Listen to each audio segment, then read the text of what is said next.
What is up, ladies and gentlemen, and welcome back to FudgeMuppet. It's Scott here with a brand new Mass Effect Andromeda build. Today we're looking at the Sentinel. We've been playing around with this one quite a bit, trying to find out exactly how to really make it very effective.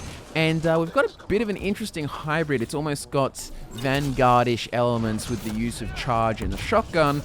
But you'll be getting lots and lots and lots of shields back from energy drain and charge, and plus you'll be able to just mow through people with the shotgun and you'll never really be in a lot of trouble. It's a real tanky build. It's quite an aggressive playstyle. So let's see how this goes. Let's go into biotics first. We need both biotics, and we also need engineering stuff, tech stuff, so we can get the Sentinel profile to level 6. And I think it's 116 points you need exactly to get to the Sentinel rank 6 in both biotics and tech. So some of these skill points here that I've put in both Nova and Backlash are ones that I just put in there just so we can get up there and level up and get the higher level profiles for the Sentinel. I didn't actually really want to use Nova or Backlash. But let's start with charge. Now, the main difference in this is we can actually use charge or shockwave. There's two sort of modes of play. I found both work well, but for that hyper-aggressive style that I'm a big fan of, and it works really well, I use charge. So we've got charge, 1, 2, 3, they're the ones you have to get. I go for damage and force, because normally I'm just trying to hone in on a target, deliver a lot of damage, and normally we're going to be detonating something anyway, so we don't really need to go after radius. And then we're going to go for enhances all powers for 5 seconds after charging, which can be very useful because we'll be using incinerate and energy drain in combination, and we'll actually have some very good recharge times. And then we've got 75% reduction to the charge recharge speed for Shock Trooper. Charge is so good when you can use it so often. And we've got a armor mod that also cuts all power recharge by 50%, and that is very, very worthwhile. So let's go have a look at Shockwave. This is the other alternative. Now, if we were using Shockwave, we can use that to detonate combo primers, because our whole thing is going to be using Incinerate and then basically making incendiary detonations.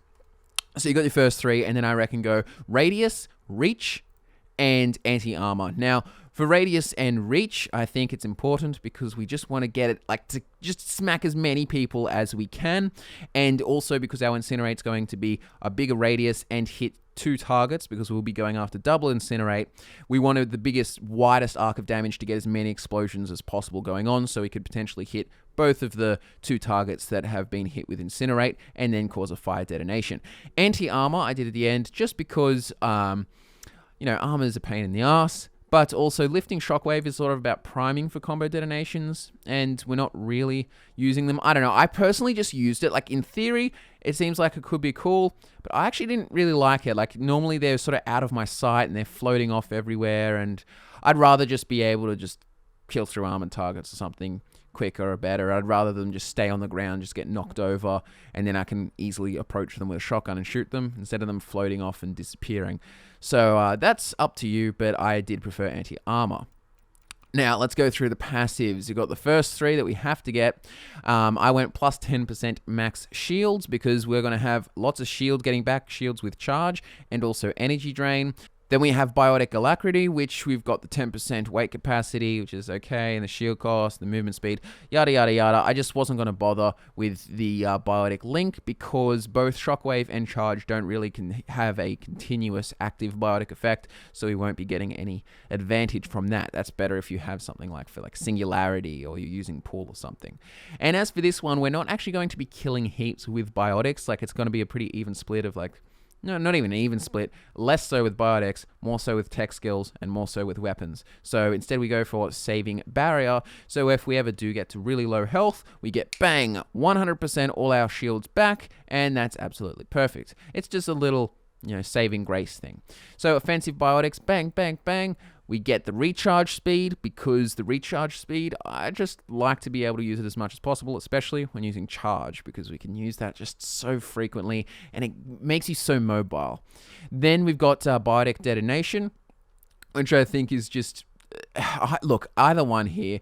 We're not going to be using biotic effects constantly on people, and if we do get a biotic detonation for whatever reason, for example, PB uses pull, and then we zoom in, and then hit him with a charge, then you get a bigger detonation. But let's get to the good stuff. We're not going to be using lots of biotic powers, so this doesn't really apply here, the biotic damage bonus. So instead, we're going to go with weapon damage and melee force melee damage.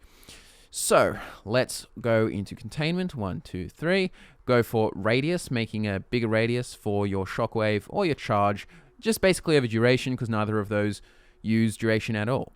And then we've got shield detonation, helping against shields, or just knocking down enemies. I think it's nice to just get rid of shields, but we're not really going to be getting lots of detonations with the biotics anyway. But still, let's go to the final one.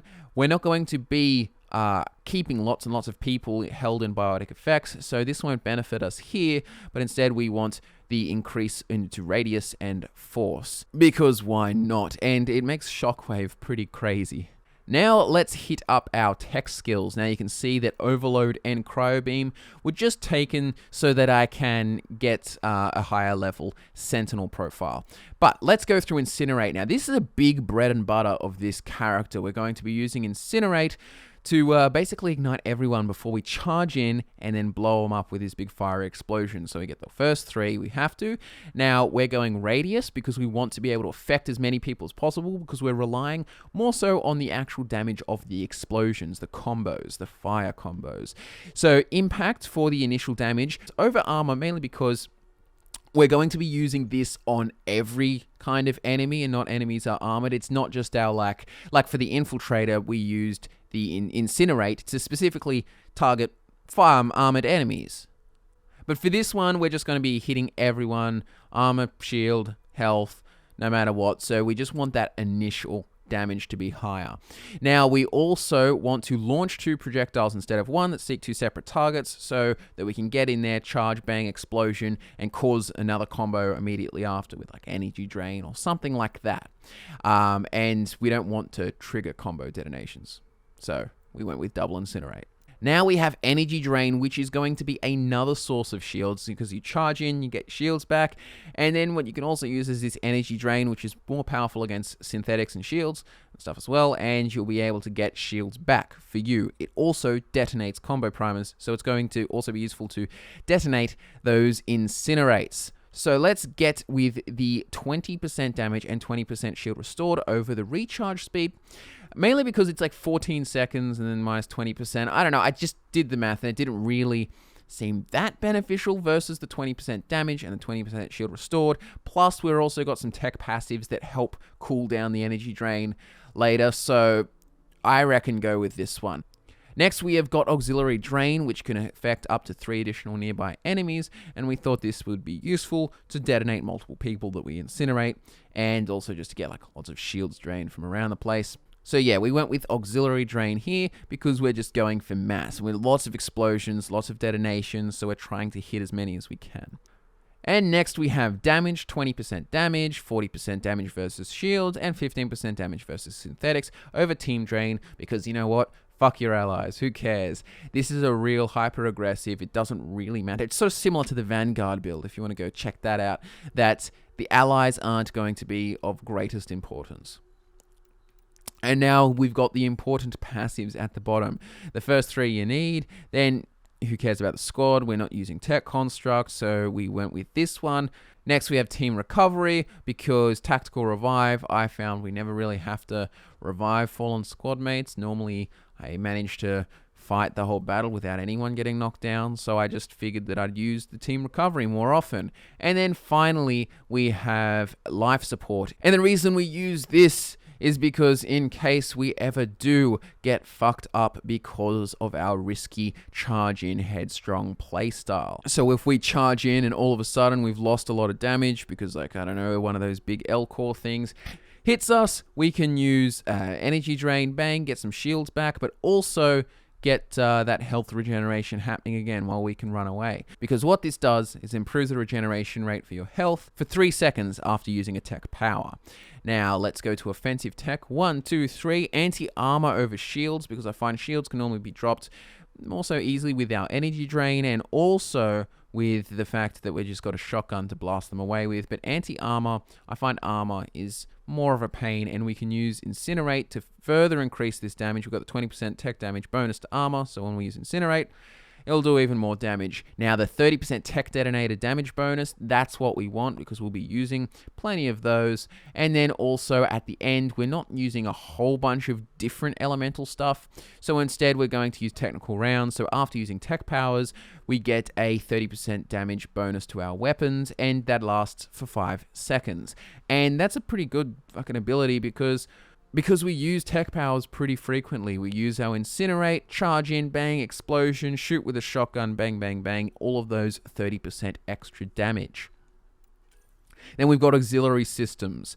1, 2, 3. You have to get those, and we went with 100% combo priming rate, and this is a little interesting thing. We actually use the cryo glove for this. So when we hit someone, they freeze, and then we can energy drain them or use charge on them to get a cryo detonation. And also if you use any ammo like cryo ammo or disruptor ammo or incendiary ammo, you can get them to a state where they can be detonated sooner, and then you can just use energy drain or charge to get that explosion going. Now we've also picked impact dilation plus 25% tech area of effect radius over duration because none of the tech stuff we use is really duration based, and we'd rather just hit more people so we can get them caught on fire so we can detonate them.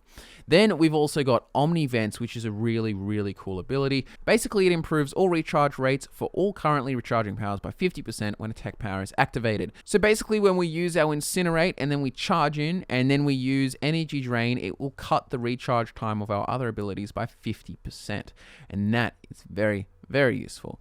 Now, the last part to this build is we went ahead and put skills into combat. Basically, shotguns, 1, 2, 3, our main weapons, spare ammo, clip size, and damage and force, because we're not going to be using melee enough to really warrant this.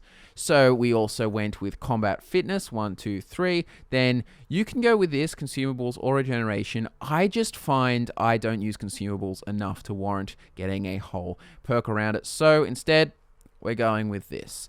Heavy lifting, because we don't really need extra holster. We're only really using a shotgun, and I have a pistol as well, but we just want more of that shotgun ammo and a bigger clip for it. And we're never in cover with this charge style of play. We're just running around the place. So if we do get to low health, we'll get that damage resistance of 200. Plus, we'll also get, I think it's 25% health. We get shields back instantly from one of the engineering passives. So it's pretty powerful. You're pretty safe playing this character. And then we've got combat tools, 1, 2, 3. We go for the evasion because we'll be up close, like dodging around a fair bit. Then we've got aerial melee because we're not using combat detonators. So instead we're going to be doing our melee, and that helps with our cryo gauntlet or whatnot. Then we've also got aerial combat because it's a really useful tactic to be able to charge right up to like an architect or a one of the bigger bosses or something, and be able to hover there and then just blow them away with a shotgun right up in their face. I thought that was very useful, and we're not using melee that often, so we thought it would be better instead of martial arts. But that is about it for all of the skills. Now, the next things that are important are the weapons and armor. So, if we first have a look at pistols, you can just use the N7 Eagle. It's a nice little pistol, second backup sidearm. But the main star of this show is the N7 Piranha, which is a shotgun that I quite like, and it's automatic, and I just find it very, very, very powerful. So I would recommend using that. Next, we've got the armor. The helmet is the Helios Icon helmet, and that increases our power damage and weapon damage. And because I thought that was useful, basically because it gives us a general across the board power damage boost, so to our tech and also to our biotics, and I guess combat if we used any, but we don't use any powers from there. And then it gives us some nice bonus to weapon damage, and as you could expect, the chest does a very similar thing, with a boost 17% power damage, 6% to weapon damage, and gives you a bit of damage resistance with plus 22 there. And of course, these will all vary as you get to different levels and tiers of these armors, but yeah, they're the main recommendations for the weapons and armor. And as for squad, pick whoever you want. I actually think Drac can be quite useful because he has a shotgun. He also can get a passive where he has incendiary ammo always, so once again priming enemies for you to charge through and explode, and he also uses incinerate, so you can get those fiery explosions going more often. I always think Jarl and Vetra are good. The Vetra with her constant disruptor ammo is one of her passives. That's nice. Either Peavy can also be good as well because she can use pull and then you can charge in, get some of those biotic detonations. But yeah, I really like Drac. I find him very powerful, so I'd definitely include Drac. But I guess whatever else is up to you. But yeah, thanks so much for tuning in, guys, because that's basically it. That's as simple as that's the Sentinel. That's our build. Lots of fiery explosions. Lots and lots of charging around the battlefield. Energy drain, getting your shields back. You should never have low shields with this build. I mean, at least momentarily, because then you get the back with another charge. Shotgunning your way through it.